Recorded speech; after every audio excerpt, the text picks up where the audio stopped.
තෙරුවන් සරණයි. ජපානයේ ශ්‍රී ලංකා සංගමය මගින් මාසිකව සංවිධානය කරනු ලබන සෑම පුන් පොහොය දිනයක් නිමිති කරගෙනම පවත්වනු ලබන විශේෂ ධර්ම දේශනා වැඩසටහනේ බිනර පොහෝ දින ධර්ම දේශනා වැඩසටහනත් සමගිනුයි ඔබ අද දිනේදී සජීවීව එක්ව සිටින්නේ. හැමදාමත් වගේම අද දිනේදී අපේ දේශකයන්න් වහන්සේ වෙන්නේ පූජ්‍ය මාවරලේ බද්දිය ස්වාමීන් වහන්සේ. අද දවසේදී අපි උන්වහන්සේ මේ වන විට වැඩම කර සිටින ජපානයේ කනගාවා සුගත භාවනා මධ්‍යස්ථානය වෙත පැමිණියා. අද දිනේදී එම විහාරස්ථාන පරිශ්‍රයේ සිටයි ඔබට බිනර පොහොය දිනය නිමිති කොටගත් විශේෂ ධර්මදේශනා වැඩසටහන සජීවීව ගෙනෙනු ලබන්නේ. ඔබ දන්නවා මේ ධර්මදේශනා වැඩසටහන් පෙළගැස්ම අපි ඔබට ගෙන එන්නේ එකිනෙකට එක්කාසු වුණු ධර්මදේශනා වැඩසටහන් සමූහයක් ලෙසට. ඉතින් අද දිගහැරෙන්නේ එහි දෙවන පරිච්ඡේදය. ඉතින් තවත් කල් වේලා නොගෙන අපි උන්වහන්සේට ආරාධනා කරමු. අද දිනේදී අපි සියලු දෙනාගේම හිතසුව පිණිස ඒ ධර්ම දාණය බෙදා දෙන්නට අවසරය ලැබෙනවා. හොඳයි. සියලු දෙනාම নমස්කාරය කියන්න පංචශීලයේ සමාදන් වීම.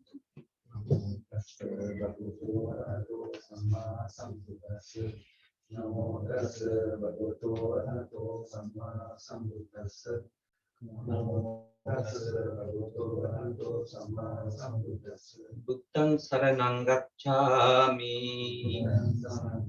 ධම්මං සරණං ගච්ඡාමි සංඝං සරණං ගච්ඡාමි ဒုတိယံ පි බුද්ධං සරණං ගච්ඡාමි ဒုတိယံ පි ධම්මං සරණං ගච්ඡාමි ဒုတိယံ පි සංඝං සරණං ගච්ඡාමි တတိယံ පි බුද්ධං සරණං ගච්ඡාමි တတိယံ පි ධම්මං සරණං ගච්ඡාමි တတိယံ පි සංඝං සරණං ගච්ඡාමි තිසරණ ගමනං සම්පුන්නං පානාති පාතා වේරමණී සික්ඛාපදං සමාදියාමි අදින්නාදානා වේරමණී සික්ඛාපදං සමාදියාමි කාමේසු මිච්ඡාචාරා වේරමණී සික්ඛාපදං සමාදියාමි මුසාවාදා වේරමණී සික්ඛාපදං සමාදියාමි සුරාමේරය මච්චපමා දට්ඨානා වේරමණී සික්ඛාපදං සමාදියාමි අප්පමාදේන සම්පාදේත समन्ता चक्रवालेषु अत्रा गच्छन्तु देवता सद्धम्मं मुनिराजस्य सुनन्तु सग्घमक्कदं धम्मස්සවන කාලෝ අයං බදන්තා ධම්මස්සවන කාලෝ අයං බදන්තා ධම්මස්සවන කාලෝ අයං බදන්තා නමෝ තස්ස භගවතු වරහතෝ සම්මා සම්බුද්දස්ස නමෝ තස්ස භගවතු වරහතෝ සම්මා සම්බුද්දස්ස නමෝ තස්ස භගවතු වරහතෝ සම්මා සම්බුද්දස්ස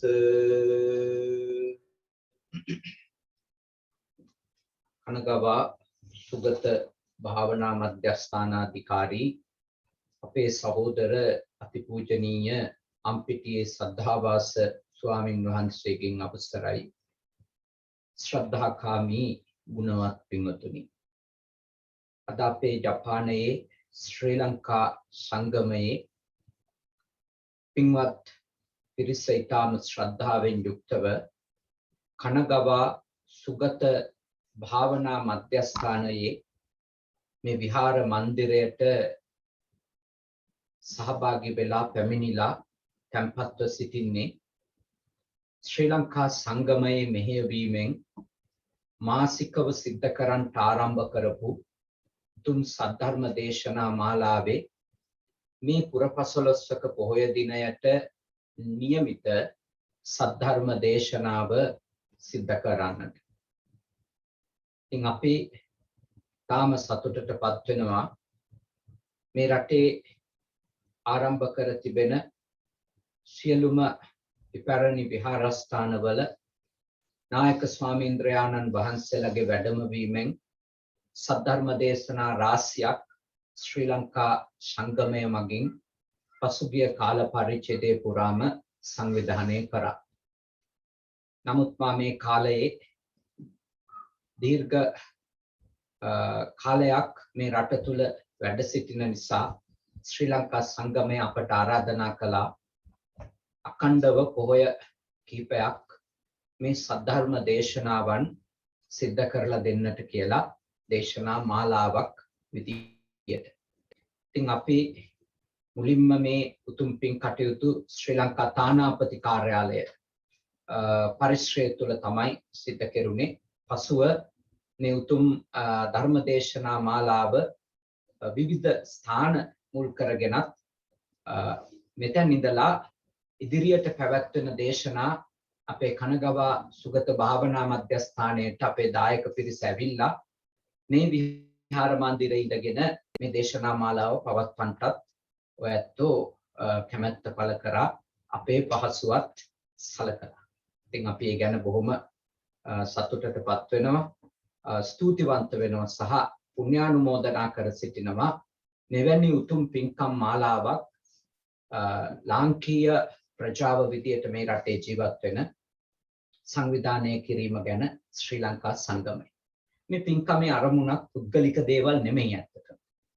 හැමෝගෙම ඒකායන අරමුණ ලංකාවේ මේ වෙනකොට පැතිර යමින් තිබෙන ඒ භයානක කොරෝනා වසංගත තත්වය දුරු වේවා කියන ප්‍රාර්ථනාව. ලංකාවේ විතරක් නෙවෙයි මේ ජපානය ඇතුළු මුළු ලෝකයේම මේ වසංගතයෙන් පූර්ණ නිදහස් වීමක් අපි තවම ලබලා නැහැ. ඒ නිසා අපි මේ පින්කම් කරලා පින් අනුමෝදන් කරලා දෙවියන්ට විශේෂයෙන්ම දෙවියන්ගේ ආශිර්වාදයෙන් මේ වසංගත තත්ත්වය දුර වෙලා ලංකා වාසීන්ට ලෝක වාසීන්ට යහපතක් වේවා, නිරෝගී සුව ලැබේවා කියන උතුම් ප්‍රාර්ථනාව එකතු කරනවා පින්කමේ ආරමුණු අතර. ඊට අමතරව ශ්‍රී ලංකා සංගමයේ බොහොම අතීතයක් තියෙන සංවිධානයක් මේ ජපානයේ පිහිටා තිබෙන. එදා මෙදා තුර සමාජිකත්වයේ ඉඳලා කවුරු හරි මිය ගියා නම් ඒ හැමෝටම වර්තමාන සමාජිකත්වයේ නමින් මිය ගියපු සියලුම දෙනාට මේ වසංගතය නිසා ලංකා ද්වීපයේ වගේම ජපානයේ ඇතුළු ලෝකයේ මිය ගියපු සියලුම ජනතාවට පින්පෙත් අනුමෝදන් කිරීමත් මේ උතුම් වූ පුණ්‍ය කර්මයේ අරමුණු අතර තිබෙනවා. අද මේ පින්කම ධර්මානුශාසනාවත් එක්ක තවත් විශේෂ ධර්ම පූජාවකුත් සිදු කරනවා. ඒ තමයි උතුම් ත්‍රිපිටක ග්‍රන්ථ මේ සේනාසනයට පූජා කිරීමේ උතුම් සත්කාර්ය සිදු කරනවා. ඒ සඳහා දායක වෙන්නේ ශ්‍රී ලංකා තානාපති කාර්යාලයේ අපේ ශ්‍රී ලාංකීය ප්‍රජාවට කවදාවත් එතුමා තව දින කීපයකින් ලංකාව බලා නික්මිලා යනවා තමන්ගේ සේවා කාලය නිමා කරලා. හැබැයි අපේ ශ්‍රී ලාංකික ප්‍රජාවට කවදාවත් අමතක වෙන්නේ නැති රාජ්‍ය නිලධාරියෙක් අපේ රොෂාන් ගමගේ මැතිතුමා.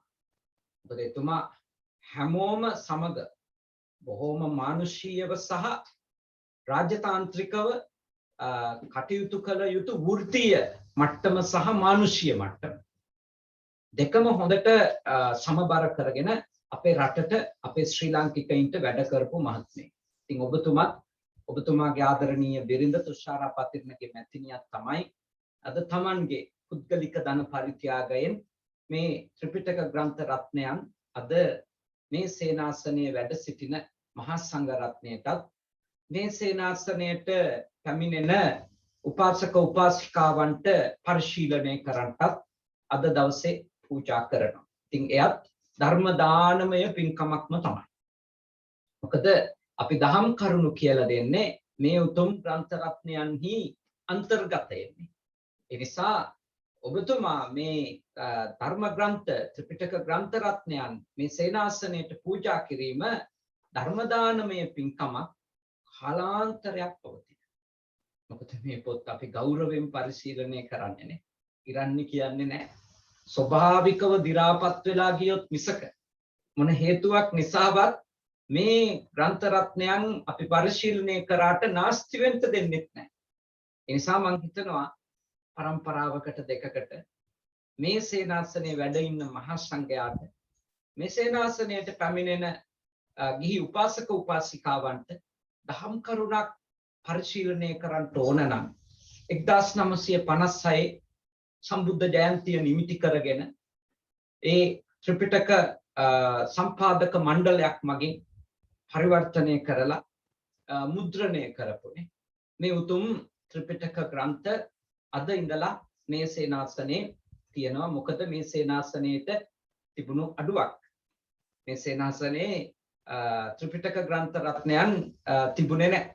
ඒ නිසා ඒ අඩුවක් සම්පූර්ණ කරමින් උතුම් ධර්ම පූජාවක් සිද්ධ කරන වටින දවසක්. අතින් අපි ඔබ දෙපළගෙම තාත්තලා දෙන්නට නිකුලස් පියාණන්ටනේ නිකුලස් ගල්ලල ගමගේ නිකුලස් පියාණන්ට ගුණසේන පතිරණගේ පියාණන්ට පින් දෙමින් දෙපළගෙම අම්මලා ජීවතුන් අතර ඉන්නවා දෙන්නටම ආශිර්වාද කරමින් අපි ඒ පින්කම ගැනත් සිහිපත් කරන්න ඕන මේ ධර්ම දාණයටම සමගාමීව.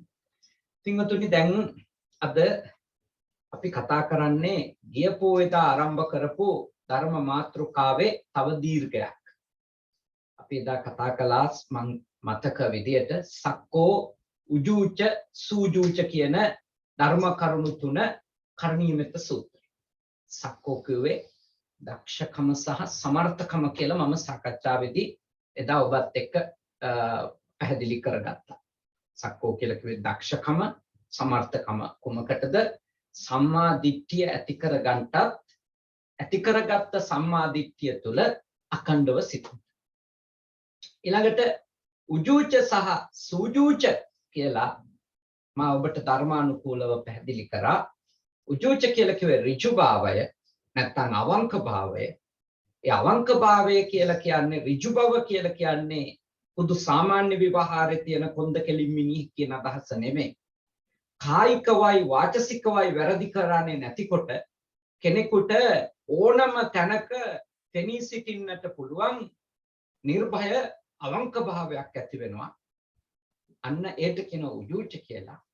ඊට පස්සේදී සූජූච කියලා කිව්වේ එහි පරිසමාප්තියට යෑම. එනම් ඒ නොකරන්ට තීරණය කරපු අකුසල් කරන්ට තීරණය කරපු කුසල් කවුරු හිතියත් නැතත් අඛණ්ඩවම ප්‍රකටව සහ අප්‍රකටවනේ රහසින්වත් කරන පව් ටික නොකර ඉඳීමත් කවුරු අතර ප්‍රසිද්ධ වුණත් නැතත් කරන කුසල් ටික කරගෙන යාමත් කියන උතුම් ගුණයට කියනවා මනා ඍජු බව නැත්නම් සූජූච කියන ගුණය. ඔය ගුණ තුන ගැන තමයි අපි ගිය පොයේ දවසේ සාකච්ඡා කරන්නේ. සරල සංක්ෂිප්තයක් විදිහට මම ඔබට මතක් කරේ මොකද එහිම දිගුවක් අද සාකච්ඡා කරන නිසා. අද කතා කරන්නේ ස්වචෝටස්. ස්වච්ඡ භාවය. ඒ වචනේ ඔයත්තන්ට ටිකක් පුරුදුයි නේ. පැරණි වැඩිහිටියෝ කියනවා මෙයා හරි ස්වච්ඡ කීකරු ළමෙක්.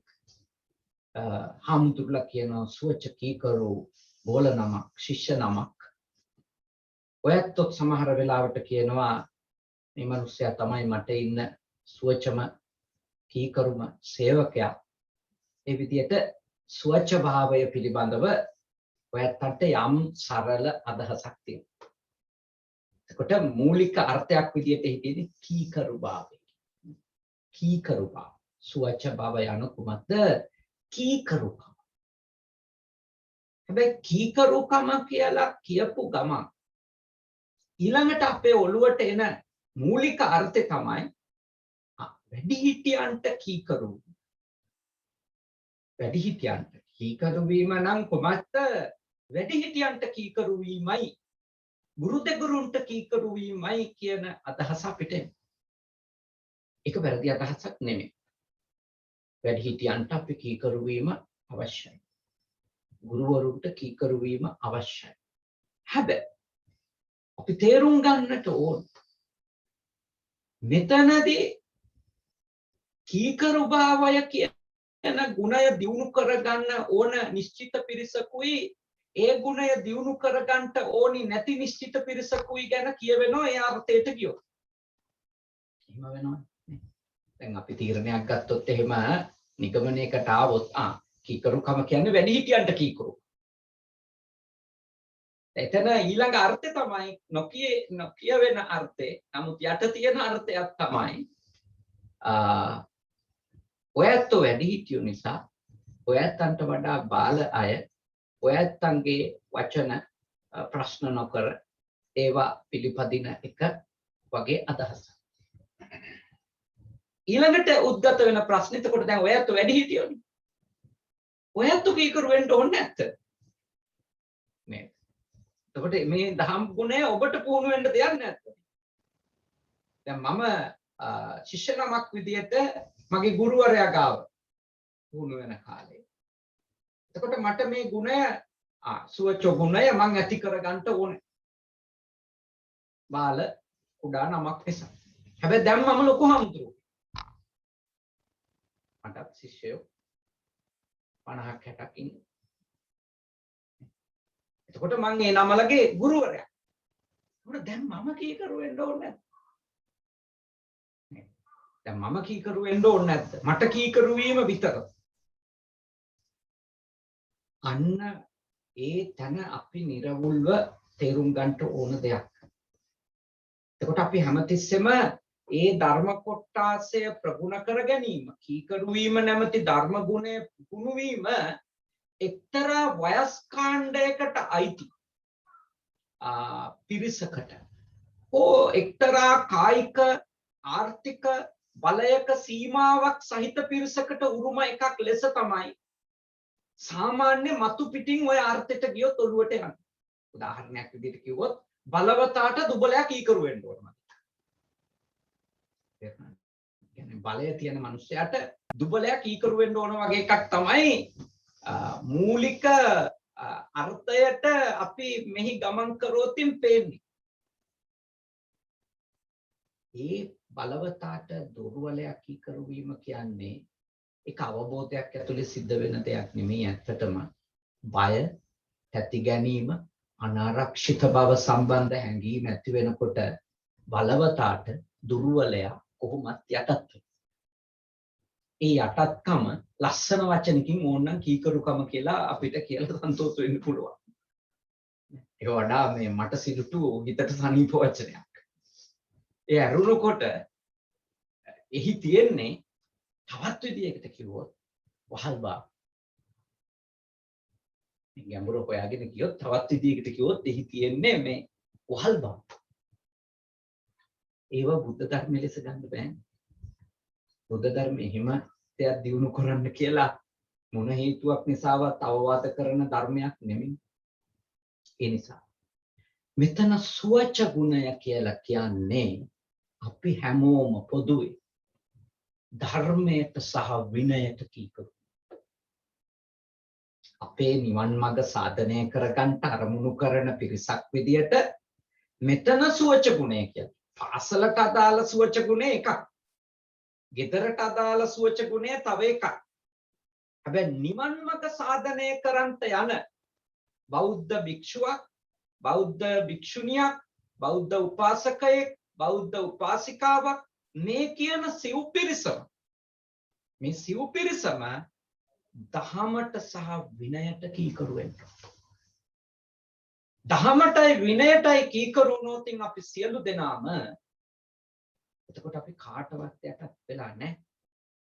අපි එකඟ වෙලා තියෙන අවබෝධයෙන් දර්ශනයකට සහ වැඩපිළිවෙලකට මේ. දැක්මකට සහ ප්‍රතිපත්ති.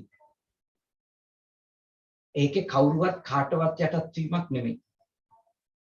තමන් හදාගත්තු දර්ශනයටත් ඒ තමන් අවබෝධ කරගත්තු පිහිටා සිටින දර්ශනය තුල ඉඳලා ඒ වඩන ප්‍රතිපදාවටත් අපි කවුරුත් එකඟ වෙන්නේ.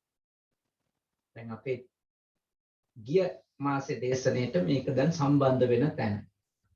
මොකද්ද? අපි ඇති කරගත්තනේ සම්මාදිට්ඨිය ඇති කර ගැනීමයි සක්කෝ කියන්නේ. එතකොට උජූච සහ සූජූච කියලා කියන්නේ ඒ සම්මාදිට්ඨිය මත පදනම් වෙලා සම්මා වාචා, සම්මා කම්මන්ත, සම්මා ආජීව වැනි උතුම් වූ ආර්ය මාර්ග ප්‍රතිපදාවට එම නැත්තම් වාචසිකව, කායිකව, ජීවිකාව විදියට අපි සීලවන්ත වීම, යහපත් වීම, ඒ තුල අවංක වීම කියන. එතකොට අන්න ඒ අවංක භාවය කවුරු හිටියත් නැතත් අපිව මොනිටර් කරන්න කෙනෙක් හිටියත් නැතත් අපි අප තුල දියුණු කරගත්තොතින් එතකොට අපි කීකරු වෙන්නේ ධර්මයට. අපි කීකරු වෙන්නේ ඒ ධර්මයේ තුල අපිට වදාළ මාර්ගය, ප්‍රතිපදාව. එතකොට අපිට ඒක යටත් වීමක් නෙවෙයි. ඒක බයට වහල් වීමක් නෙවෙයි. ඒක ඊටාම නිදහසයි. ඒක තේරුම් ගැනීම නිසාම ඇති වෙච්ච කීකරු. අත වශයෙන්ම කියනවා දැන් මේ අපේ ඇතිතුමන්ලගේ වයස වෙනකොට දැන් කීකරු භාවය ඇති කරගන්න ඕනේ ඇත්තටම ධර්මයටයි විනයටයි. මොකද ඔය ඇත්තෝ ව්‍යාපාරික ශේත්‍රයේ උඩට ගිහිල්ලා වෘත්තීය ශේත්‍රයේ උඩට ගිහිල්ලා ඉන්න මට්ටමේ හැටියට කවුරුක්වත් දැන් ඇඩ්වයිස් දෙන්නේ නැහනේ. නැහනේ ඔය ඇත්තෝ ගාවට මුකුත් මේ ආගියුමන්ට් වලට කියලා දෙන්නේ නැහැ. අම්මලා තාත්තලාත් මේ වෙනකොට ජීවතුන් අතර නම් ඒගොල්ලොත් දැන් ඔය ඇත්තන්ට යටත් වෙනවා.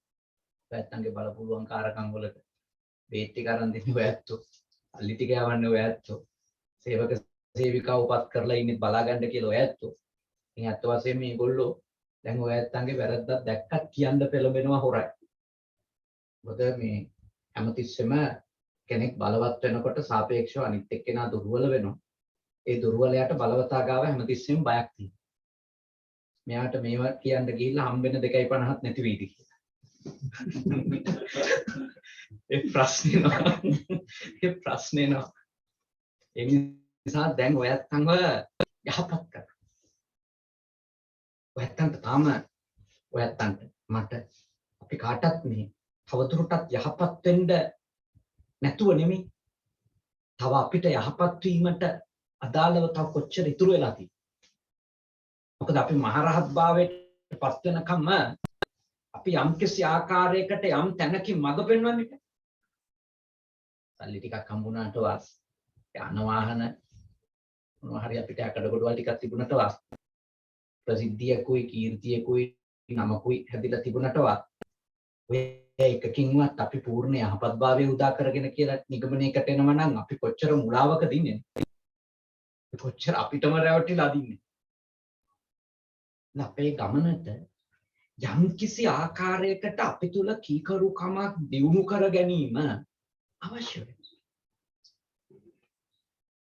එතකොට අපි කීකරු වෙන්න ඕනේ. කොතනටද අපි කවුරු කියලා අහුවොත් ධර්මාධිපත්‍යයටනේ. ධම්මාධිපතය කියන තැනට අපි එන්න ඕනේ. ධර්මයට සහ ඒ තුල උගන්වන විනය ප්‍රතිපදාවට ශික්ෂාවට අපි කවුරුත් කීකරු වෙන්න. එතකොට අපි මොන දේ කරන්න ගියත් අපි අපේ සීමාව ලකුණු කරගන්න.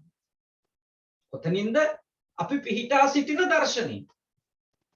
අපි එකඟ වෙලා තියෙන විනය පද්ධතිය තුල තමයි අපේ අන්තිම නවතින තැන. එතන ඉක්මවන්නේ නැතුව ඉන්න උත්සාහ කරන්න. දැන් කෙනෙක්ට හිතෙන්න පුළුවන් මෙහෙම. ඉතින් මේගොල්ලෝ ජීවිතේ දැන් ඕවට එකඟ වෙලා හරිද? ඔය කාගෙත් අතීතය සුන්දරද, යහපත්ද, නිවැරදිද, කළු නැද්ද? කාගේවත් අතීතය සුදුම නැහැ. මගේවත් ඔය ඇත්තන්ගේවත් ඉපදිච්ච දා ඉඳලා මේ පැය දක්වා ගත කරපු හැම දවසක්ම නිවැරදිම දේවල් කරපු දවස් කියලා ගණන් හදන්න කියවොත් ඒක හරියට අර ඔයා බොරු කියලා නැද්ද කියලා අහුවට පස්සේදී කට ඇරිය ගමන් අනේ මන්නන්නේ නැහැ කියලා එතනම බොරුව කියනවා නේ. ඒ වගේ එකක් නේ. අනේ මන්නන්නේ නැහැ කියපුව ගමන් එතනම යා බොරු තමයි කියලා. එහෙම මිනිහෙක් ඉන්න බෑ උපත්ති ඉඳලා අද වෙනකම් බොරුවක් කියපුනේ. අවුරුදු 20ක් 30ක් ගත වෙලා නේ. මම හිතන්නේ මුල් අවුරුදු 10 පයින්නකොටම බොරුව ඒවා පටන් ගන්නවා. මනුස්ස ස්වභාවය. ඒකට ජාතිකත්වය, වාර්ගිකත්වය, සුදු කළු ભેදය, ස්ත්‍රී පුරුෂ ભેදය, ගිහි පැවිදි ભેදය මොකක්වත් අදාළ නැහැ. ඒගොල්ලෝ මනුස්ස සිතුවිලි තියන අය නම් ඕනම කෙනෙක් බොරු කීමාදී අකුසල් තමන්ගේ ජීවිතේ යම් යම් අවස්ථාවන් වල කරලා තියෙනවා. සාපේක්ෂව ඊට වඩා වෙනත් අකුසලුත් කරගත්තු අය ඇති. ඒක තම තමන් දන්න කාරණයක්. ඒ වගේ අයට උනත් මේ මොහොතේ සිට උනත් කීකරු වෙන්න පුළුවන්. ඒකයි මම කියන්නේ. ධර්මයට අනුව මේ මොහොතේ සිට උනත් නිවැරදි වීම කියන එක, කීකරු වීම කියන එක ආරම්භ කරන්න පුළුවන්. එතකොට මේ මොහොතේ ඉඳලා කීකරු වීම ආරම්භ කරොත් එයා පරිශුද්ධත්වයටපත් වෙනවා. මේ මොහොතේ ඉඳලා ආරම්භ කරන කීකරුකම මාර්ගඵලලාභී තත්වයකින් නිමාවටපත් වුණොත් එයා පරිශුද්ධත්වයටපත් වෙනවා. මොකද අඟුලිමාල තෙරුන් අපේ ධර්ම ග්‍රන්ථවල තියෙන තොරතුරු අනුව 999 දෙනෙක් ඝාතනය කරපු කෙනෙක්. එක්කෙනෙක් එහෙම නෙමෙයිනේ. 999 දෙනෙක් මරලා. හැබැයි එතුමන් එක නිශ්චිත වේලාවක ගෞතම බුදුහාමුදුරුවෝ සමග සිද්ධ කරපු සාකච්ඡාවක ප්‍රතිඵලයක් විදියට ගෞතම බුදුහාමුදුරුවෝ දේශනා කරපු ධර්ම කරුණක් අවබෝධ කර ගැනීමේ ප්‍රතිඵලයක් විදියට සම්පූර්ණයෙන්ම එතුමාගේ ජීවිතය වෙනස් කරගන්නවා. සම්පූර්ණයෙන්ම එතුමාගේ ජීවිතය වෙනස් කරනවා. රහත්ත්වයට. ඉතින් එතනින් එහාට එතුමා පිරිසිදු වෙනවා. හැබැයි උන්වහන්සේ එක වෙලාවක අර ගර්භණී මාතාවගේ ප්‍රශ්න වෙලා ගර්භණී මාතාව වේදනාව විඳිනවා දැකලා අනුකම්පාවක් ඉපදිලා බුදුහාමුදුරුවෝ ගාවට ඇවිල්ලා මේ කතාව කිව්වා. ස්වාමීනි මම මෙහෙම කෙනෙක් දැක්කා. බුදුහාමුදුරුවෝ උන්වහන්සේට සඳහන් කළා ඔබ වහන්සේ නම් ගිහිල්ලා ඒ මවුට සෙත්පතන්න මම ඉපදිච්ච දා පටන් කිසිම ප්‍රාණඝාතයක් කළේ නැහැ. ඒ සත්‍යයක් ඒ සත්‍ය බලයෙන් සෙත් වේවා. උන්වහන්සේ කිව්වා ස්වාමීනි මම බොහෝ ප්‍රාණඝාත කරපු මම බොහෝ ප්‍රාණඝාත කළා තියෙනවා. මට ඉතින් එහෙම සෙත් පතන්ට බෑනේ කිව්වා. එතකොට බුදුරජාණන් වහන්සේ උන්වහන්සේට අවධාරණයක් කළා. හොඳයි. එහෙනම් ඔබ වහන්සේ ගිහිල්ලා සෙත් ප්‍රාර්ථනා කරන්ට ආශිර්වාද කරන්ට ආර්ය ජාතියේ ඉපදිච්ච දා පටන් මම කිසිම ප්‍රාණඝාතයක් කළේ නැහැ. ඒ සත්‍ය බලයෙන් සෙත් වේවා.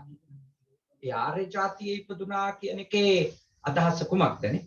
ආර්ය ජාතියේ ඉපදුනා කියන එකේ අදහස උනේ උතුම් මාර්ගඵලලාභී බවට පත් වුණා කියන එක. ඉතින් එතකොට ඔබ අවබෝධ කරගන්න ඕන දේ තමයි ඔබ තේරුම් ගන්න ඕනි දේ තමයි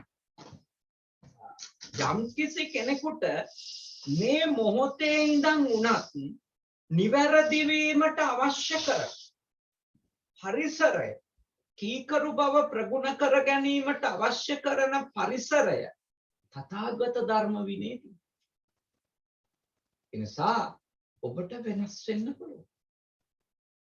මෙච්චර කාලයක් ඔබට හෘදේ සාක්ෂියෙන් ඇහුවොත් මම තථාගතයන් වහන්සේගේ ධර්මයට විනයට ඇත්තටම කීකරුව ඉඳපු කෙනෙක්ද? ඔව් නෑ. මගේ ප්‍රශ්න වෙලා තියෙනවා. මං ඒ විනය ඉක්මවල තියෙනවා. මං ඒ කීකරුකම නැතුව ඉඳපු දවස් තියෙනවා. අවස්ථා තියෙනවා. සමහර විට අවුරුදු ගණන් තියෙනවා.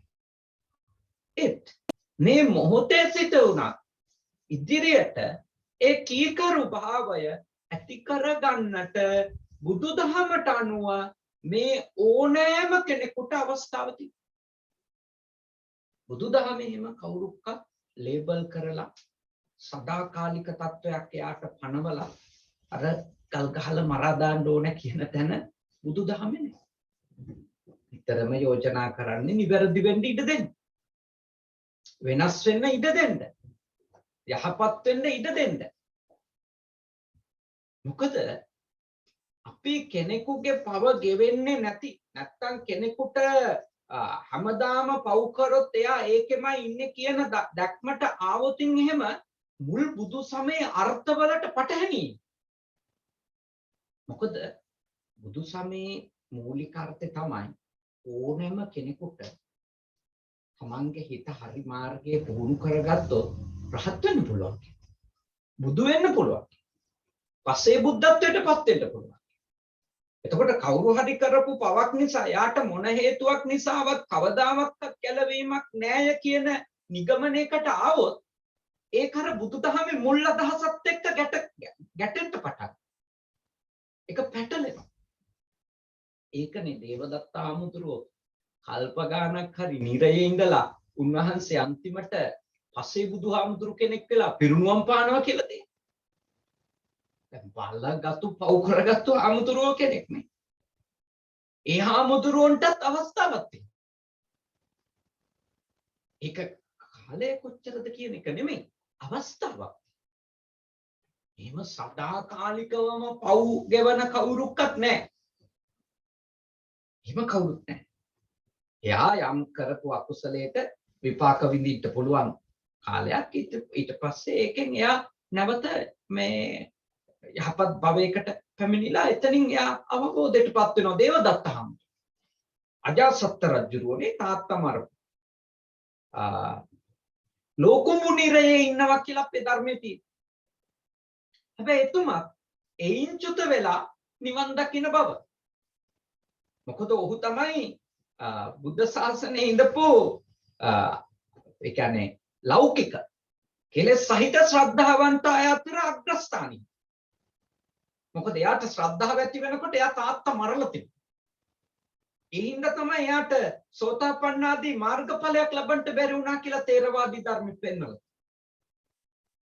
අනෙක් හැමෝටම වීරිය තියෙනවා නම් මේ ධර්මයට කීකරු වීමේ විනයට කීකරු වීමේ උපරිම ඵලය වන මාර්ගඵලලාභීන් බවට පත් වීමේ අවස්ථාවක් තියෙනවා. මෞපිය වර්ගයට බුදුවරු අංගේ ලේ හොල්ලපු අයට බෑ. සංඝයා ભેද කිරීමකින් ගිහියන්ට කරන්න පුළුවන් දෙයක් නෙමෙයි. ඒක මේ උපසම්පදා භික්ෂූන් කරගන්න පුළුවන් අනන්තර්ය පාප කර්මයක්. සංඝ ભેදය කියන එක ගිහියන්ට කරන්න එක බෑ. ඒක වෙනම කාරණාවක්. සංඝයා කේලම් කියලා කොටවන්න ගිහියන්ට පුළුවන් නේ අතෙන්ට මෙතෙන්ට කේලම් කියලා. එහෙම බැරි නෑ. ඒ වුණාට ඒක අර ආනන්තර්ය පාප කර්මය සිද්ධ වෙන දේවල් ටිකක් තියෙනවා. ඒකයි ඒ තියෙන එක මේ ඔය කර්ම කෙරෙන තැනක ඒක වෙන මාතෘකාවක්. ඒක වෙනම කාරණයක්. ගිහියන්ට නිකන් කොටවන්න සාමාන්‍යයි කොටවනවා වගේ කොටවන්න පුළුවන්. ෆෝන් තියෙන්නේ නේ. ටෙලිෆෝන් තියෙනවා, ඩයල් කරනවා, ගන්නවා, අතනට කියනවා, මෙතෙන්ට කියනවා, අතනින් මෙතන කිව්වා කියනවා, මෙතනින් අතන කිව්වා කියනවා. ඉතින් ඉවි තියෙන එක මොකක්ද? ඕන කෙනෙකුට කරන්න පුළුවන් කටේ පණ තියෙනවා නම් ෆෝන් එකක් ඔබ ගන්න පුළුවන් නේ. ඒ නිසා මේ ඒක එච්චර ලොකු දෙයක් නෙවෙයි. හැබැයි ඒක ආනන්තරීය පාප කර්ම ගණයට දාලා නෑ. සාමාන්‍ය ආමුතුරු කෙනෙක් ඝාතනය කළත් ඒක ආනන්තරීය පාප කර්මයක් නෙවෙයි. බලගත්තු පාපයක්. සාමාන්‍ය ගිහියෙකුට වඩා සීලවන්ත භාවයක් සහිත පැවිද්දෙක් ඝාතනය කිරීම අර ගුණයෙන් ඉහළ යන්න එයාට හොඳක් කරත් ආනිසංස වැඩි නරකක් කරත් විපාක වැඩි. විපාක වැඩි. හැබැයි අනන්තරීය පාප කර්මයක් වෙන්නේ රහතන් වහන්සේ නමක්. ඒ අරුණු කොට අනිත් ඒවා ගුණවත් කෙනාට සිල්වත් කෙනාට වඩා යහපත් එක්කෙනාට කරන හානියට ලැබෙන විපාක තමයි ලැබෙන්නේ. මේවා මතු කරලා මා ඔබට කියලා දෙන්නේ මේ පව් ටික කරගත්තට කමක් නැහැ කියලා මතු කරගන්න නෙමෙයි. එහෙම ඒවා වෙලා තිබුණත් දැන් ඉඳලා හරි යහපත් වෙන්න පුළුවන් කියලා. එහෙම දේවල් මිනිස් ජීවිතවල වෙලා තියෙන්න පුළුවන්. කෙලෙස් වලට වසඟ වුණාම අපි ආනන්තරික පාප කර්ම නොකරට සෙසු පාප කර්ම අපේ අතින් සිද්ධ වෙලා තියෙන්න පුළුවන්. හැබැයි අපි ඒවා අවබෝධ කරගත්තට පස්සේ ඒවා වැරදි, ඒවා අයහපත්, ඒවා අකුසල් කියලා අපි එතනින් පස්සේ යහපත් වීම, නිවැරදි වීම කියන එක අපේ ජීවිතේ පුළුවන් තරම් වීර්ය කරන්න ඕන. පුළුවන් තරම් වීර්ය කරන්න. යහපත් වීම සහ නිවැරදි. ඒක තමයි කීකරුකම. කීකරුකම කියන්නේ ඒක. ඇති තැන නැති තැන කල යුතු දේ කිරීමත් නොකල යුතු දේ නොකිරීම.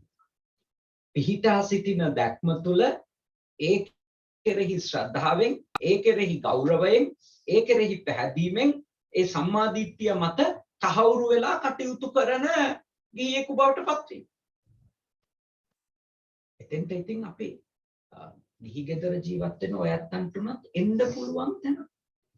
ආවොත් රැකවරණයක් ලැබෙන දේ. ඒ කීකරුකම දැන් පුංචි කාලේ අම්මට කීකරු වීම නිසාම අපි කොච්චර දේවල් වලින් බේරිලා තියෙනවා. තාත්තට තියෙන කීකරුකම හින්දානේ.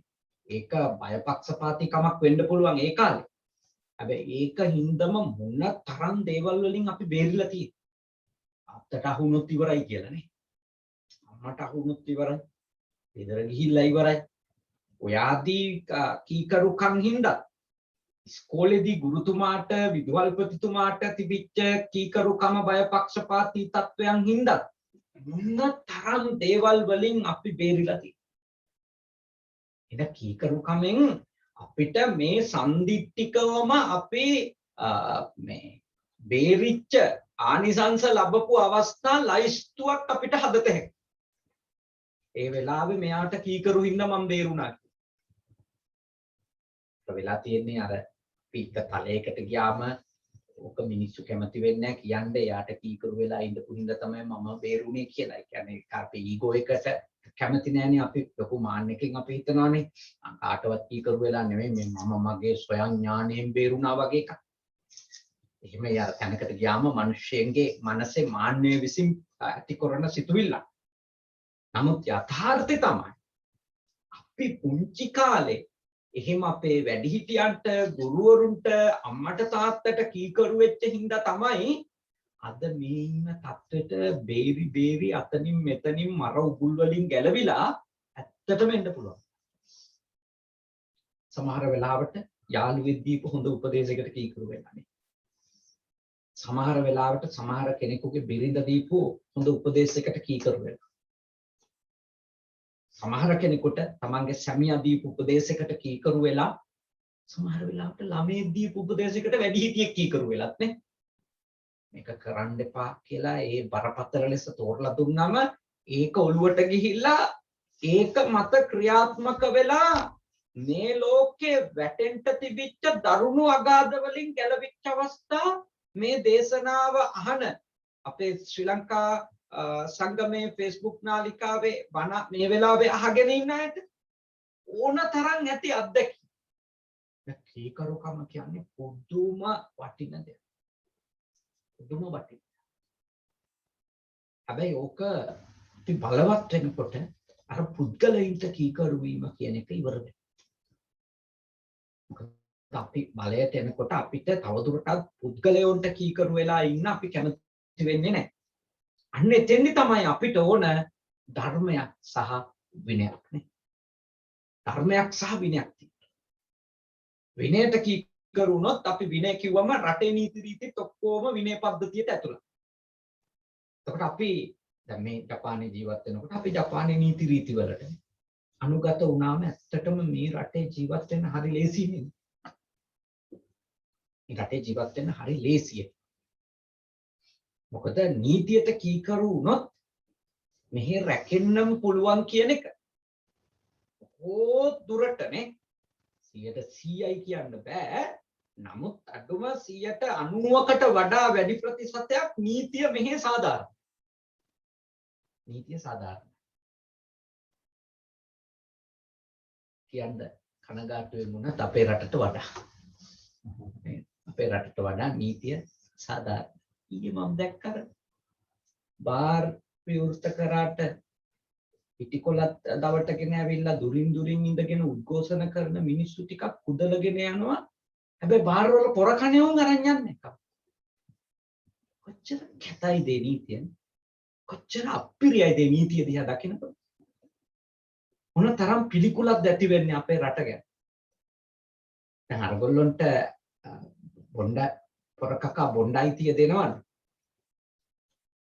ඇයි අනිත් මිනිස්සුන්ගේ කඩ අරගන්න දෙන්නේ නැතුව බාර් විතරක් අරින්න දෙන්නේ කියලා මිනිස්සු ටිකක් ඉටිකොලක් දාගෙන මුඛවාඩනුත් දාගෙන මීටරේ දුරිනුත් ඉඳගෙන ඇවිල්ලා අහන එකේ මම දන්නේ ඒකේ තියෙන අයුක්තිය මොකක්ද? ඉතින් එතකොට වෙන්නේ මිනිස්සු තව තවත් නීතිය ගැන විශ්වාසය නැති. විශ්වාසය නැති වෙන තැන කීකරුකම් නැති. මේ ඕන දෙයක් ගැන අපිට පැහැදීමක් ඇති වෙන්න එපා කීකරුවේ. දැන් අපි මේ රටේ නීතිය ගැන අපිට පැහැදීමක් තියෙනවානේ. මම මේකට යටත් වුණොත් මේකෙන් මාව රැකෙන්න. මේකෙන් මට සාධාරණයක්. මේකට මම එකඟ වෙන තරමටම මට රැකවරණේ තියෙනවා කියලා අපිට මේ රට ඇතුලේ ඉන්නකොට මම දන්නේ මේ අවුරුද්ද තුල මට නම් හිතිච්ච දෙයක්. මේ රටේ මම නීතිකරුක වුණොත් එතනදිම මම ආරක්ෂිතයි කියලා. මේ රට ඇතුළේ මට කරදර වෙන්නේ නැහැ. ඒ විශ්වාසය එන්නේ ඒ නීතිය තුලත් එහෙම විශ්වාසය ඇති වෙන විදියට නීතිය යුක්තිය පසඳලා. ඒ පසඳලීම කරනවා නම් ඒක වෙනවා. ඉතින් අපේ රටත් කවදා හරි දවසක එතෙන්ට આવුත් තමයි අපිට හොඳ සෞභාග්‍යමත් ඇත්ත වාසනාවන්ත රටක් බවට අපේ රටපත් කරගන්න පුළුවන්. මොකද මිනිස්සු කවුරුත් නීතිය විශ්වාස කරන්නේ.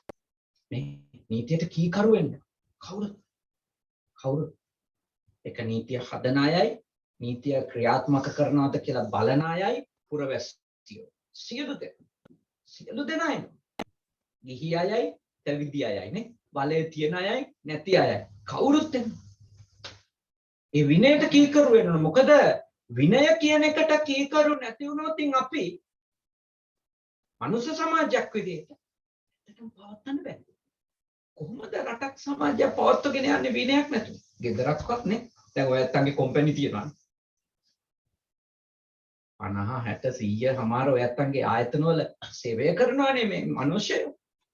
දැන් මේ ආයතනවල විනය නැති වුණොත් එහෙම ඒ විනයට ඉන්න සේවකයෝ යටත් නැති වුණොත් කීකරු නැති වුණොත් එකඟ නැති වුණොත් කොච්චර අමාරුවේ වැටෙනවද?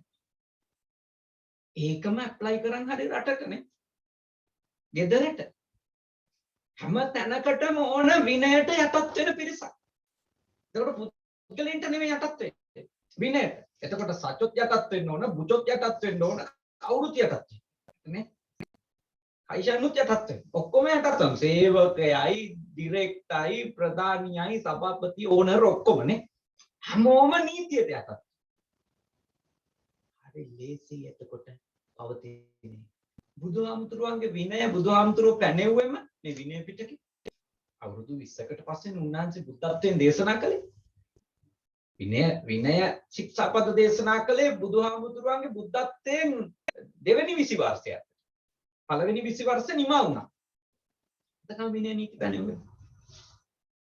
ඒව පැනෙව්වේ මේ අර විනය කඩන අය නිසා විනය රකින්න අයට වෙන කරදර නවත්.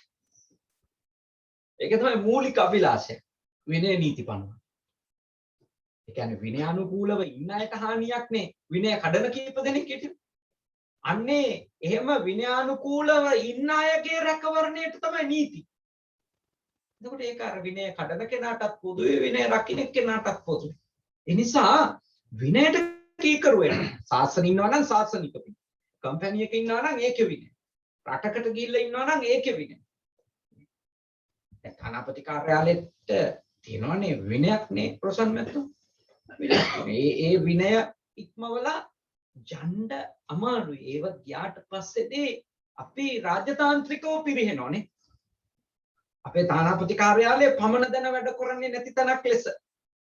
රටේ නීතිය ඒ අදාළ රටේ නීතිය දන්නේ නැතුව වැඩ කරන තැනක් ලෙස අන්න මේ රටවල නැත්තම් ඔළුවට යනවා. ඒකට අපි වගරු කරන්නේ. අපි හැමතිස්සෙම නීතිගත. හැබැයි ඉතින් නීතිය කියන එක සමහර වෙලාවට ඒක රටෙන් රටට වෙනස්. සමාජයෙන් සමාජයට වෙනස්. ආයතනෙන් ආයතනයට වෙනස්. හැබැයි ධර්මය කියන එක අපි කොයි රටක ගියත් පිළිපදින්න. දැන් අපි ජපානයට ආවයි කියලා කර්මයයි කර්ම විපාකේ වෙනස් වෙන්නේ නැහැ. නරක කර්මයක් කරොත් නරක විපාකයක්. ජපානය ඇවිල්ලා කරයි කියලා ආයේ මුකුත් අමුතු වෙනසක් නැහැ. නේද? එහෙම ඔළුවට ගන්න නරකයි. ජපානයේදී ලංකාවේ නෙමෙයි බුදුන් තුන් වරක් වැඩි රටේදී නෙමෙයි අවුලක් නැහැ. ඒව ඔළුවේ දාගන්න බෑ. කර්මේ කොහේ ගිහින් කරත් කර්මේ. මොකද කොහේ ගිහින් කරත් කරන්නේ චේතනාව මුල් වෙලා. චේතනාවක් මුල් වෙලා කරපු ක්‍රියාවක් නම් ඒක ජපානයේදී කරත් ඇමරිකාවේදී කරත් ස්පේස් එකට ගිහිල්ලා කරත් නේ කොහෙදී කරත් කර්මයට සාපේක්ෂව ඵලය ලැබෙනවා. යාදිසං වපතේ බීජං තාදිසං හරතේ ඵලං කල්යාණකාරී කල්යාණං පාපකාරී ච පාපක. හොඳ කරොත් හොඳ නරක කරොත් නරක. යම් බීජයක්ද වපුරන්නේ ඊට සාපේක්ෂ අස්වැන්න නෙලන්න. යම් බීජයක්ද වපුරන්නේ ඊට සාපේක්ෂ අස්වැන්න. අඹ ඉඳලා කජු කඩන්න බෑනේ. අඹ ඉඳුවොත් අඹ. කජු ඉඳුවොත් කජු. ඒ වගේ කල්යාණකාරී කල්යාණ. හොඳ කරොත් කුසලයේ කළොත් කුසල විපාක. පාපකාරී ච පාපක. අකුසල් කරොත් අකුසල විපාක. ඒ හින්දා අපි ධර්මයට කීකරු වීම කියන එක වයස කීය වුණත් රට මොකක් වුණත් තානාන්තරේ මොකක් වුණත් ධර්මයේ උගන්වපු කුසලය අකුසලය අඳුනගෙන යටත් පිරිසින් ඒ දෙකටවත් කීකරු. අකුසලයේ අකුසලයේ ලෙස පිළිගෙන එයින් වැළකීම කියන දහමට කීකරු වෙන්න. කුසලයේ කුසලයේ ලෙස අඳුනගෙන එය වඩනවා කියන ධර්මයට අපි කවුරුත් කීකරු වෙන්න. ඒක මේ බුදුහාමුදුරුවෝ ඒකට පනිෂ්මන්ට් එකක් දෙන්නේ නැහැ. කීකරු වුණා. බුදුහාමුදුරුවෝ එහෙම කරන්නේ. අන්තිම නරකම වැඩ කරපුවා හාමුදුරුවෝලවත් සිවුරු ගලවලා පෙන්නුවේ නැහනේ බුදුහාමුදුරුවෝ.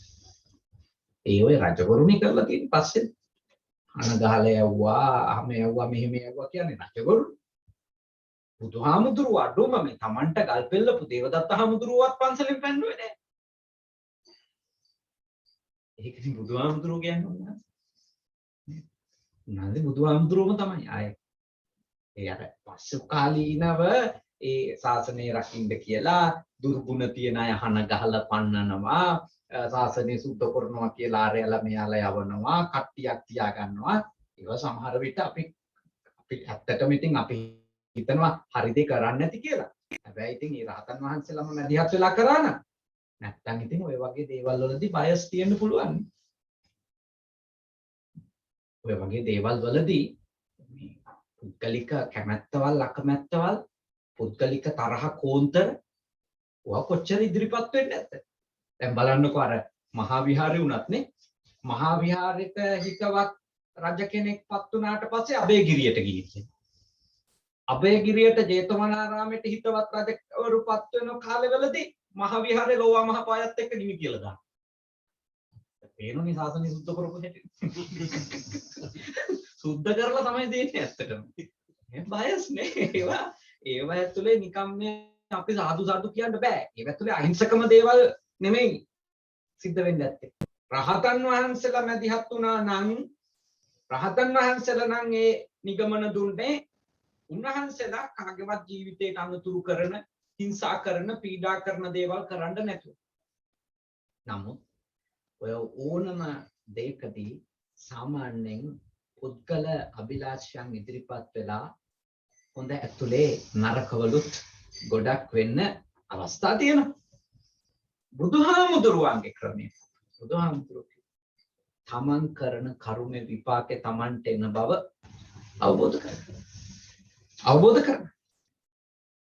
දේවදත්ත හාමුදුරුවන්ටත් ඉන්න දුන්නානේ. උන්වහන්සේ එක වෙලාවක 500කුත් තරම් පන්සලෙන් ගියා. බුදුහාමුදුරුවෝ පන්නරන්නේ. ඉන්න දී. උපරිම දේ බ්‍රහ්ම දණ්ඩනේ නේ. කතා නොකරන්නේ. ඉන්න දෙන්න. හැබැයි යාට අවවාද කරන්න, අනුශාසනා කරන්න, මඟ පෙන්වන්න යන්න එපා කියලා චන්නහාමුදුරුවන්ට පව බ්‍රහ්ම දණ්ඩනේ වගේ දණ්ඩන දීලා තියෙන්නේ. මොකද ඒ කායික දඬුවම් වලින් ඒ වගේ හිංසාකාරී ක්‍රියාමාර්ග වලින් කවුරුවත් යහපත් කරන්න බැරි බව බුදුදහම පිළිගන්නවා. හැබැයි ඉතින් ආයතන පරිපාලනයේදී අර වගේ පන්නන්න ඕන අය පන්නන්න වෙනවා. ඒ ආයතන ප්‍රශ්න නිවන් මගේ ප්‍රශ්න නෙමෙයි. දැන් ශාසනය ආයතනයක් විදියට ගත්තට පස්සේනේ ඒක රැක ගන්න පන්නන්න ඕන කට්ටිය ඉන්නවා. එහෙම කියන්න පුළුවන් අපිට.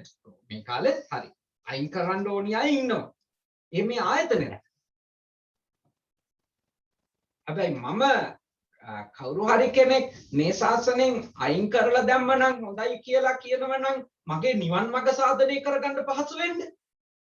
ඒක බොරු කතාවක්. අනිත් අයගේ හැසිරීම මගේ නිවන් මඟට අදාළ නැහැ. ඒක මට අදාළ නැහැ. ආමුදුරෝ දුස්සීලයි කියන එක ගිහියාගේ නිවන් මඟට ඒක අදාළ නැහැ.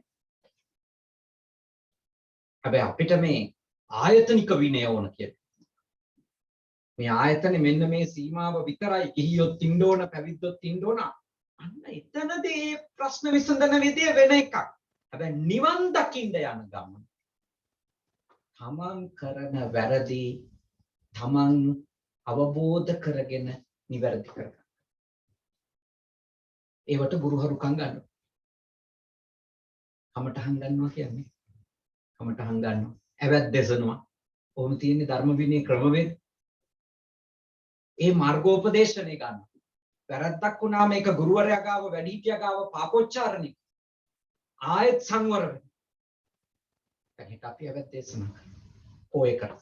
හෙට මෙහි 15ක ලංකාවේ 15ක අද උනා. එතකොට ඒක අපේ ශාසනයේ එහෙම ක්‍රමයක් තියෙනවා. නිවැරදි. හැබැයි නිවැරදි වීම වෙන්න ඕන දණ්ඩනය ඇතුලේ, තැතිගැන්වීම ඇතුලේ නෙවෙයි ධර්මයට. අර විනය පටිපාටියේ වෙනමක. දහම තුල හික්මීම කියන එක, කීකරු වීම කියන එක අවබෝධය ඇතුළෙම වෙන දෙයක්. මට ඔබට තෝරලා දෙන්න ඕනේ. අවබෝධය ඇතුළෙම තමයි ඒ කීකරුකම එන්නේ. මට ද්වේෂයේ තියෙන ආදීනවය අවබෝධ වෙන තරමට මම ද්වේෂයෙන් කරන ක්‍රියාකාරකම් නැවැත්වීම කීකරුකම්. මට තණ්හාවේ, රාගයේ, ඊර්ෂ්‍යාවේ, මාන්නයේ තියෙන ආදීනව අවබෝධ වෙන තරමට මම එවැනි චෛතසික මත පදනම් වෙලා මගේ කය හසුරුවන්නේ නැහැ. වචන හසුරුවන්නේ නැහැ. අන්න ඒක කීකරු. ඇත්තටම ඔය ඇත්තන්ගේ අපේ වයසේදී කීකරුකම ගොඩ නැගෙන්න ඕනේ එතන ඉන්නේ. අවබෝධයෙන් අපිම අපේ ගති අවබෝධ කරගන්න. අපිම අපේ සිතුවිලි තේරුම් ගන්න ඕනේ. අපිම අපේ මනසේ තිබෙන යථාර්ථය අවබෝධ කරගෙන තේරුම් අරගෙන අපි හික්මෙන්ට අපි දැනගන්න ඕනේ. දැනගන්න ඕනේ. ඒක අත්‍යවශ්‍යයි. බුදුහාමුදුරුවෝ යෝජනා කරපු කීකරුකම එතකොට අද මෙතෙන්ට වැඩිහිටියෝ විදියට ආපු නේද? ඔබ හැම දෙනාටම පුහුණු වෙන්න තියෙන දෙයක්. මේ දේශනාව කරපු මටත් පුහුණු වෙන්න තියෙන දෙයක්. මේ දේශනාව අපේ නාලිකා තුලින් අහුම්කම් දීපු හැමෝටමත් පුහුණු වෙන්න තියෙනවා. ඒ නිසා ළමයින්ට කීකරු වෙන්න කියන ගමම්ම වැඩිහිටියන්ට ඔළුවට එන්න ඕන මටත් කීකරු වෙන්න තැනක් තියෙනවා. සේවකයින්ට කීකරු වෙන්න කියන ගමම්ම ආයතන ප්‍රධානියට තියෙන්න ඕන අදහසක් මටත් කීකරු වෙන්න තැනක් තියෙනවා. කීකරුකම කියන එක මට අයිති නැති අනිත් අයට විතරක් අයිති දෙයක් ලෙස සලකන්න එපා. එහෙම වුණොත් එය ධර්මයට අනුව තේරුම් ගැනීමක් නෙමෙයි. අර අපේ තියෙන බලපුලුවන්කාරකම් මත අපි ආපු අර වහල් සහ ඉඩම් හිමි සම්බන්ධය වගේ එකක් තමයි නේ. ඉඩම් හිමියෝයි වහල්ලුයි අතර තිබුණු සම්බන්ධය වහල්ලු කීකරු වෙන්නම ඕන. කාටද? ඉඩම් හිමියන්. ඒගොල්ලොන්ගේ සබ්ජෙක්ට් එකනේ ඕන දෙයක් කරන්න පුළුවන් වහලට. ඒක නෙමෙයි බුද්ධ ආගමේ කීකරු. ඒක නිදහස ඇතුලේ ලැබෙන. කීකරුකම කියන්නේ නිදහස ඇතුලේ ලැබෙන. මානවයා උපරිම නිදහස්ව හිතද්දි මතද්දී යම් කිසි දෙයක් නරකයි කියලා අවබෝධ කරගෙන නොකර ඉන්නවනම් හොඳයි කියලා අවබෝධ කරගෙන කරනවනම් අන්න ඒ කීකරුකම ඒ සුවචභාවය ඔබව සසරින් මුදවන්න ගන්නවා. ඒ කීකරු. එතනදී කවුරුත් බලන් ඉන්නේ. උදාහරණයක් විදිහට ගත්තොත් සමන් මහත්තයාරි රාමනායක මහත්තයාරි මේ කවුරුවත් බුදුන් වඳිනවද කියලා දැන් බලන්න කෙනෙක් නැහැ. මේ මහත්තුරුනේ ව්‍යාපාරික මහත්තුරු කවුරුවක්වත් හරි බුදුන් වඳිනවද කියලා කවුරුත් බලන්න කෙනෙක් නැහැ. ඉස්සර පොඩි කාලේ අපි බුදුන් වඳින්නේ ලොකු හාර කොස්සක් අරන් යනවා වැන්දේ නැතොත්. ඉතින් විහාරය යනවා. ඒ විහාරය යන ඇතුලේ තියෙන බය ඇති ගැනීම. කොහොම පාරක් කන්න වෙයි නැත්තම්. උදේට නැගිටලා බුදුන් වැන්දේ නැතොත් වතුර බාල්දියක් කලනවා. අද මම බුදුන් වඳිනවද නැත්ද කියන එක ඒක මම බුදුහාමුදුරුවන්ට දක්වන ශ්‍රද්ධාව ගෞරවය මත තීරණය වෙනවා. ඔබ ඇත්තටම එදා තිබිච්ච එක නෙමෙයි කීකරුකම කියන්නේ. අද මම ඒ දේ මගේ කැමැත්තෙන් කරනවා නම් ඒක තමයි කීකරු. ඒක එතකොට දණ්ඩනයකට බය නෙමෙයි. තේරුණා නේද? දණ්ඩනයකට බය ඇති වෙන එක ඒකට කියන්නේ බය පක්ෂපාතිකම. කීකරුකම කියන්නේ අවබෝධයේම ප්‍රතිපද. يعني යා කොච්චර දුරට විස්ඩම් එක ප්‍රඥාව යාගේ දියුණු වෙලාද කියනවා නම් යාගේ කායික වාචසික හැසිරීම වල මහා යහපත්කමක් ප්‍රකට වෙනවා. ඒකට කියනවා සුවචෝචස්. ශ්‍රවණය කරන්න එන්නේ. තාම ශ්‍රද්ධාවෙන් ඉගෙන ගත්තා සුවචෝචස්ස කියන වචනේ. සුවචෝචස්ස කියන වචනේ. අපි තාම සතුටටපත් වෙනවා මේ ශ්‍රී ලංකා සංගමය මේ සිද්ධ කරගෙන යන මෙහෙවරයන් පිළිබඳ. විශේෂයෙන්ම ශ්‍රී ලංකා තානාපති කාර්යාලය මුල් කරගෙනයි මේ ශ්‍රී ලංකා සංගමය අතීතයේ නිර්මාණය වුණේ. අදටත් ශ්‍රී ලංකා සංගමයේ කටයුතු ඉන්න තානාපතිතුමාගේ අනුශාසකත්වයේ සහිතවනේ. මේ කාලේ ඉන්නවා සංජීව ගුණසේකර මැතිතුමා. එතුමන්ලගේ අනුශාසකත්වය මඟ පෙන්වීම ආශිර්වාදයේ ඇතුව වෙනම සභාපතිතුමෙක් ඇතුළු නිලධාරී මණ්ඩලයක් යටතේ වසරෙන් වසර ඉදිරියට ගමන් කරනවා. ඉතින් භෞතික ප්‍රතිපාදන ශ්‍රී ලාංකිකයින්ට සිද්ධ කරනවා ලබා දෙනවා වගේමයි මේ කාලේ ශ්‍රී ලංකා සංගමය විදියට ආධ්‍යාත්මික ලාභයක් නේ. මොකද මේ වගේ ධර්ම කරුණකින් කෙනෙකුගේ ඔළුව හදන එක මම කියන්නේ මන් එකක් දෙනවට වඩා කෙනෙකුට ප්‍රයෝජනයි. හරියට කාගේ හරි ඔළුවට මේක වැටුණොත් මේ ජපානයේ රැකිලා ඉඳී ඉන්නකම්. මේක අහන් ඉන්න කෙනෙක් මේ අලුතින් ආපු ළමයෙක් එහෙම මේක ඔළුවට ගත්තොත් මේ රටේ නීතිය ඉක්මවාගෙන යන්නේ නැතුව මම ධර්මයක විනයක පිළිතලා මම මගේ රැකියාව කරගෙන අධ්‍යාපනය කරගෙන ඉන්නවා කියලා හිතාගත්තොත් ඒක මේ ආපු ශිෂ්‍යයෝ හොයලා මන් එකක් යවන්නට වඩා ඒක යාට ප්‍රයෝජනයි. අපි එහෙම අවස්ථාවක් යදුනොත් ආධාරයක් දෙන්න ඕන ළමයෙකුට කියලා එකක් කරන්න ඕන. ඒ භෞතික උදව් ඕන. නමුත් මේ ආධ්‍යාත්මිකව කෙනෙකුට ලැබෙන රැකවරණේ හරිම ප්‍රයෝජන. හරිම ප්‍රයෝජන. මොකද අපේ ප්‍රජාව අපි බොහෝම ගුණගරුක කරගන්න. බොහෝම ශිෂ්ට කරගන්න. මොකද මේ රටවල් වලින් කීයක් හරි ලංකාවට ගියොත් තමයි ලංකාවේ ආර්ථිකේ තව කඩායි හිරෙන එක නාතන. ඉතින් එහෙම තත්ත්වයක් උදා වෙන්න නම් මේ රටේ ඉන්න අපි මේ රටේ ඉන්න ප්‍රජාව වඩා යහපත්ව මේ රටේ නීතිගරුකව ඉන්න ඕන. විනයගරුකව ඉන්න ඕන. ධර්මගරුකව ඉන්න ඕන. එතකොට මේ රටවල් වල මිනිස්සුන්ට වීසා එකක් හරි තව දෙන්න හිතෙනවා. අනේ ශ්‍රී ලාංකිකයෝ ආවට ලෙඩක් වැටෙන්නේ නැහැ අපේ රටට කියලානේ. නීති විරෝධී වැඩ නොකරන පිරිසක්. එතකොට තමයි අපිට රැකවරණය හම්බෙන්නේ. අපේ රට ආරක්ෂා වෙන්නේ එවැනි දේවල් වලින්. ඒ නිසා ඉතාම හොඳින් ඒ කරන සේවාව ඔබ බොහොම වටිනවා කියන එක මම මෙහිදී සිහිපත් කරනවා. අද බොහෝම ශ්‍රද්ධාවෙන් මේ උතුම් පොහොය දවසේ අද වගේ දවසක තමයි ප්‍රජාපති ගෞතමී තෙරණින් වහන්සේ ඇතුළු කාන්තාවන්ට ප්‍රවෘජාව මේ බුද්ධ ශාසනය ඒ වටින පොහොයක් අද පොහොය. මොකද කාන්තාවන්ට ක්‍රිස්තු පූර්ව 6 වන සියවසේ මහාන වෙන්න නෙමෙයි ඉගෙන ගන්නවත් අවස්ථාව තිබුණේ නැහැ. බ්‍රාහ්මණයෝගේ ඉගෙනීමේ ක්‍රිස්තු පූර්ව 6 වන සියවසේ අපට අධ්‍යයන කරන්න ලබාගෙන තියෙනවා කාන්තාව. නමුත් එදා බුදුහාමුදුරුවෝ ඒ දීපු අවස්ථාව ඒක බුදුහාමුදුරුවෝත් අභියෝග මැද දීපු බව පේනවා. ඔය අෂ්ටගරු ධර්ම වගේ දේවල් දිහා බැලුවට පස්සේ උන්වහන්සේට කොච්චර අභියෝග තියෙන්නේ නැද්ද? සමාජ බලපෑම් තියෙන්නේ නැද්ද මේ කාන්තාව පැවිදි කරන්නේ? කාන්තාවන්ට පිරිමින්ට ලැබුණු ශාසනික දායාදය සමානව දෙන්න යන්නේ. මොනතරම් ප්‍රශ්නෙන් දැත්තේ. දැන් ගොඩක් අය අෂ්ටගරු ධර්ම දිහා එහෙම බලන්නේ මේ අදට සාපේක්ෂව. අදට සාපේක්ෂව බලලා අහනවා මේවා හරි අසාධාරණයි නේද කියලා. හැබැයි ක්‍රිස්තු පූර්ව 6 වන සියවසේදී කාන්තාවකට නිවන් දකින්න ඕන කියලා හිතපු කෙනෙකුනේ ආවේ ශාසනයේ. එවැනි කෙනෙකුට ඔය අටෙන් එකක්වත් වැදගත් දේවල් නෙමෙයි නිවන් දකින්න ආපු කෙනා. අද අර සමානාත්මතාවය පිළිබඳව අද තියෙන නීති රාමුව එක ගත්තොත් සමහර කෙනෙකුට ප්‍රශ්න කරන්න පුළුවන් ඕවා තර්කානුකූලද?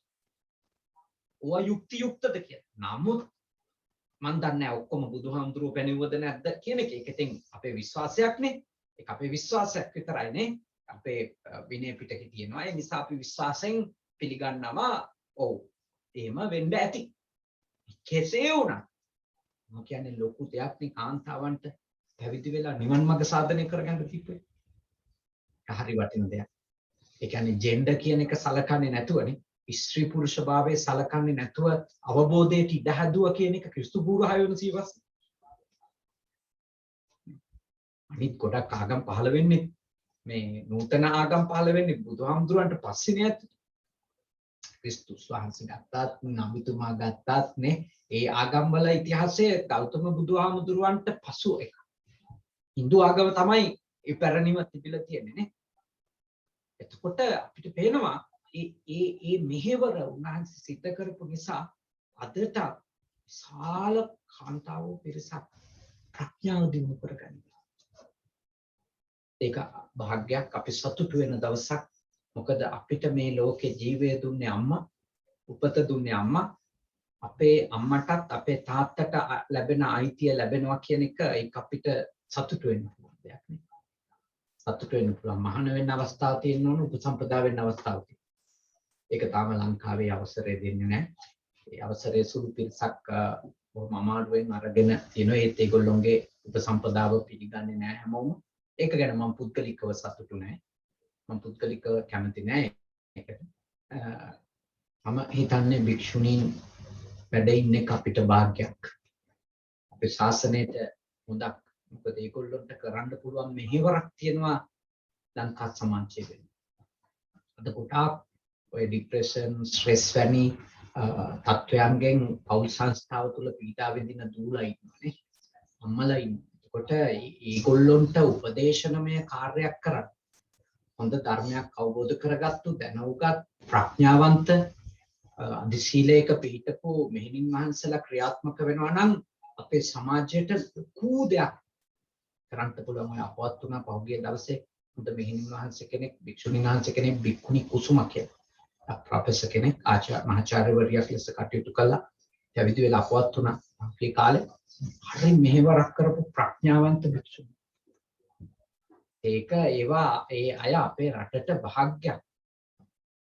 ඒවා අපි පටු විදියට සලකන්නේ නැතුව අපේ ඊගෝ එක පැත්තකින් තියලා බැලුවොත් ඒවයින් ගොඩාක් ශාසනයට යහපතක් කරනවා. ඒකේ ගුණාත්මකකම ඇති කරන්න ඕනේ. ඉතින් ඔය සිවුරු දාගෙන බෝගස් ගාව මහා මායන් වෙවි රාත්තර කියන ඒ දරුවෙන් මෑණිවරුත් ඉන්නවා පව් ඉතින්නේ. ඒගොල්ලොන්ගේ ප්‍රශ්නේ විසඳන්න ඕන. ගුණාත්මක පිරිසක් නේ.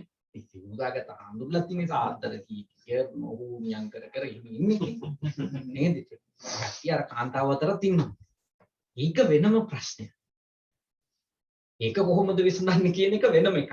හැබැයි භික්ෂුණීන්ලා පිරිසක් රැස් දැන උගත් නේ පැවිදි වෙලා ඉන්න දැන උගත් ප්‍රඥාව සහිත ගුණයක් සහිත අය තව දියුණු කරලා පුහුණු කරලා මේ ශාසනය යහපත් කරන්න සමාජය යහපත් කරන්න යොදා ගන්නවා නම් මම හිතනවා ඒක හොඳටම කරේ ලෝකේ කතෝලික සභාව නේ.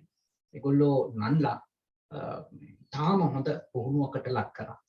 ඒ පුහුණුව ඇතුළේ ඒගොල්ලෝ කරන රෝහල් සේවාව ලෝකේ පුරාමනේ. රෝහල් වලට ඊළඟට මේ කාන්තාවන්ගේ ප්‍රශ්න වලට මැදිහත් වෙලා ඒගොල්ලෝ කරන සේවාව ගැහැණු ළමයි මුල් කරගත්ත පාසල් පද්ධතියට කරන සේවාව ඒ මේ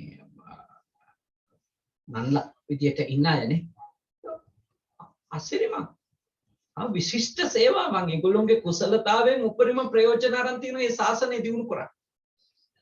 අපි අවාසනාවකට ඒ වගේ හිතන්න කැමතිවත් නැහැ.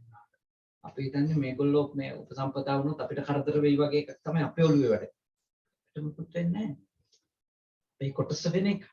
ඇත්තන්ගේ කොටස වෙන එකක්. ඒක මගේ පුද්ගලික අදහසක්. ශ්‍රී ලංකා සංගමයේ අදහස නෙවෙයි නේ. ඒක මතක් කරන්න ඕනේ. නැත්නම් ඒක හානි කර වෙයි.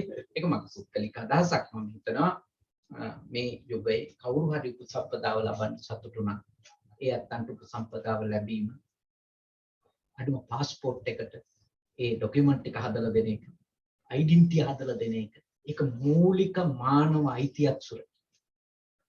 ඒකවත් නෑ ඔය භික්ෂුණීන්. එහෙම ප්‍රශ්නයක් ලංකාවේ තියෙනවා. ඒක මේ රොෂන් මාත්‍යලා දාන්න. මේ ප්‍රශ්නය. උපසම්පදා භික්ඛුණී කියලා දාන්න කැමති. දසසිල් මාතාව කියලා දැම්මොත් විතරමයි પાස්පෝර්ට් එක හරියි. ඒක තමයි අපේ රට තියෙන තැන. يعني සීලයක් ගුණයක් ඇත්තට රකින්න කෙනාට අවස්ථාවක් නොදීමම කොච්චර පාපයක්ද. ඒ අතරේ දුර්ගුණ සහිත අනුවන අය ඉන්න පුළුවන්. ඒක පිරිමි ගාවක් තියෙනවා. එතනින් හිතලා ඒක ගැන හිතන්න අමාරුයි. එක්කෙසේ නමුත් ඔවා කිව්වන් කියයි හරි ලිබරල් අදහස් ලිබරල් නෙමෙයි මනුස්සකම නේද මොන ලිබරල්ද ලිබරල් නෙමෙයි මනුස්සකම අන්තිමටම ගත්තොත් කරුණාවන්තකම කියන්නේ අනිත් මිනිස්සු ගැන සමානව හිතන්න පුළුවන් දයාවක්වත් අපේ හිතවල නැත්තම් එතනින් එහාට මොන කතාවද බුදුදහම ගැනනේ. ඉතින් හොඳයි තාම ශ්‍රද්ධාවෙන් හොඳ පින්කමක් කරගත්තා. රැස්වුණු සියලුම පින් කුසල් අපි අනුමෝදන් කරමු. විශේෂයෙන්ම ඔයත්තන් නම් මිය පරලෝ ගියපු සියලුම දෙනාට ඒ සියලුම ඥාතීන් ශ්‍රී ලංකා සංගමයේ ඇත්තෝ මේ පින් කුසල් අනුමෝදන් වෙත්වා සුවපත් වෙත්වා සපවත් වෙත්වා දුකින් මිදෙත්වා. ඒ වගේම නැසී ගිය ගල්ලල ගමගේ නිකුලස් පියාණන් වහන්සේ අපේ රොෂන් නැතිතුමාගේ තාත්තා ඒ වගේම ගුණසේන පතිරණගේ පියාණන් වහන්සේ අතුෂාරා පතිරණගේ මැතිණියගේ ආදරණීය පියාණන් ඇතුළු කොට ලංකාවේ කොරෝනා වසංගතය නිසා කවුරු හරි මිය ගියා නම් ඒ සියලු දෙනාම මේ පින්පෙත් අනුමෝදන් වෙත්වා සුවපත් වෙත්වා සපවත් වෙත්වා දුකින් මිදෙත්වා. රට වෙනුවෙන් දිවිපිදූ වීරෝධාර රණවිරුවන් ඇතුළු කොට සියලුම ඔබේ පවුල්වල මිය ගිය ඥාතීන් මේ පින්බලෙන් නිවන් දකිත්වා කියලා සාදු කියලා ප්‍රාර්ථනා කරමු. ඒ වගේම දෙවිවරු මේ පින් අත්කර ගනිත්වා. දෙවියන්ගේ ආශිර්වාදය ආරක්ෂාව බැල්ම ශක්තිය ඔබ හැම දිනාටම සලසත්වා. ශ්‍රී ලංකා සංගමයට තව চিරාත් කාලයක් මේ කටයුතු කරගෙන යන්නයි සභාපතිතුමන් ඇතුළු ඔබ හැම දිනාටම මේ කරන ශාසනික සමාජ මෙහෙවර සිත කරන්ට දෙවියන්ගේ උපකාර ලැබේවා. ඔයත් කරන කියන ව්‍යාපාරික කටයුතු ආදී යහපත් ඒ දැහැමි දිවි පෙවෙත් ගත කරන්ට දරන වෑයමටද උපකාරයක් වේවා. ලංකාවටත් ලෝකයටත් දෙවියන්ගේ ආශිර්වාදය ලැබිලා ඒ වසංගත තත්වයෙන් නිදහස් වෙලා සියලු දෙනාම සුවපත් වෙත්වා. සියලුම දෙවියෝද මේ පින් බෙලෙන් නිවන් අවබෝධ කර ගනිත්වා කියලා සාදු කියලා ප්‍රාර්ථනා කරන්ට අවසාන වශයෙන් ඔබ අප හැම දෙනාටත් දෙවියන්ටත් මියගිය ඥාතීන්ටත් මේ උතුම් පින් කුසල් බලයෙන් උතුම් අමා මහ නිවනම සාක්ෂාත් වේවා සාදු සාදු සාදු දෙවියන්ට පින් දෙමු ආකාසට්ටා ච බුම්මට්ටා දේවා නාග මහිත්‍තිකා පුඤ්ඤන්තං අනුමෝදිත්වා චිරන් රක්ඛන්තු ශාසනං ආකාසට්ටා ච බුම්මට්ටා දේවා නාග මහිත්‍තිකා පුඤ්ඤන්තං අනුමෝදිත්වා චිරන් රක්ඛන්තු දේශනං ආකාසට්ටා ච බුම්මට්ටා දේවා නාග මහිත්‍තිකා පුඤ්ඤන්තං චිරන් රක්ඛන්තු මම් පරන්ති ඔයත්තන්ට මේ වගේ උතුම් පින් කටයුතු කරගන්න අපිවත් සම්බන්ධ කරගන්න ලැබුණේ කනගවා සුගත භාවනා මධ්‍යස්ථානයේ ඒ වගේම කංසායි සුගත භාවනා මධ්‍යස්ථානයේ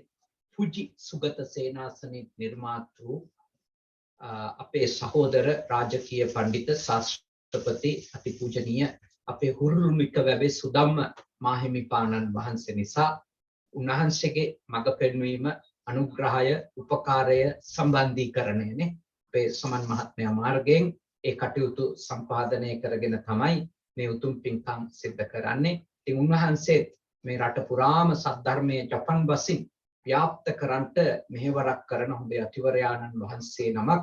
උන්වහන්සේටත් ඒ ශාසනික කටයුතු කරන්නට උතුම් ත්‍රිවිධ රත්නයේ ආශිර්වාදය ලැබේවා.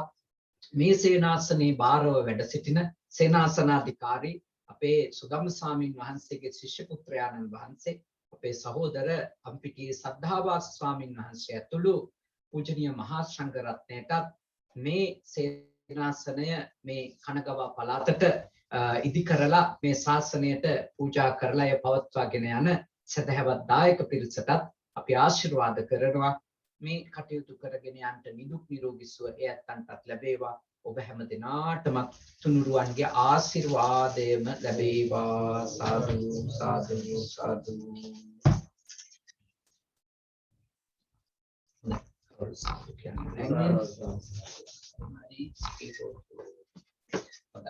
ත්‍රිපිටක පොත් වහන්සේ පිළිගන්නවා එකක්. ඉන්නත් වේවා. යානන් වහන්සේ දෙදෙනාට අවබෝධයේ පිණිස ඔයත්තන්ට නිවන් අවබෝධයේ පිණිස මේ ධර්ම ග්‍රන්ථ පූජාව උපනිශ්‍රය වේවා.